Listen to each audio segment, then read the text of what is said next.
في social media waa laga sheego asagoo ceeb ma lahan waa aalad xadaarad leh laakiin qofka markaas isticmaalaya ayay ku xiran tahay hadda aniga TikTok waa isticmaalaa laakiin TikTok-gayga waxaan soo geliyaa wixii warbaahinta iga doonto marka qofka wuxuu aaminsan yahay ayay ku xiran tahay aniga waxaan isleeyahay commentigaygan ku hormaraya eedda waxaa iskale waa la kala qaadqaadanaya maamooyinka qayb ay ka qaadanayaan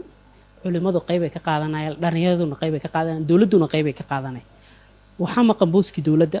adduunyada internetka oo social media ama saxaafadda bulshada ay ku jiraan mar kastaba wax xunna waa lagu faafi karaa wax wanaagna waa lagu faafi karaa sharcigii dowladda la rabay inuu yacni qabto dadka dhibka geysanaya ma jiro tusaale yar baan kuu soo qaadanayaa Soomaaliya iyo Muqdisho waxaa ka jira wax la yiraahdo e-digital isbaaradii hore oo laamiyada waagii burburka la dhigay jira hadda waa laga soo tegay social media isbaara casriya taala oo caadi oo public dadka dhan la wada yaqaano oo qofka lagu baado wasaaradaha xataa lagu baado dowladdiina kama hadli karto runtii waa mas'uuliyad darrada oo dhanka dhaqanka soo gaaraysa odayaasha dhaqankuna waxa waaye dadkii wacyigelin ma sameeyaan wacyigelin ma jirto culimaduna waxaad u qabtaa ayaguna iyadooda qayb ay ka qaadanayaanoo anigu waxaan idhaahdaa marmar culimada inay TikTok soo galaan faa'iido ku jirto dee wixii wanaagsan ay u sheegaan TikTok markaad wareejinaysid Sheekh Mustafa iyo culimo qaarkood iyo Sheekh Cabdilxay waa ku aragtaa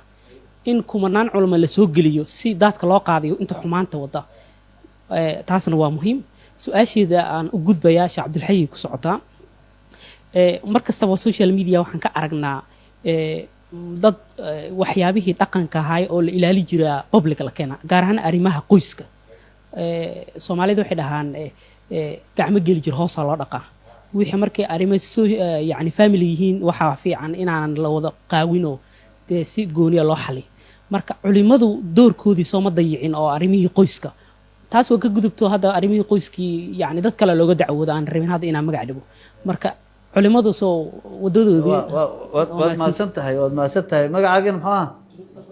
Mustafa miya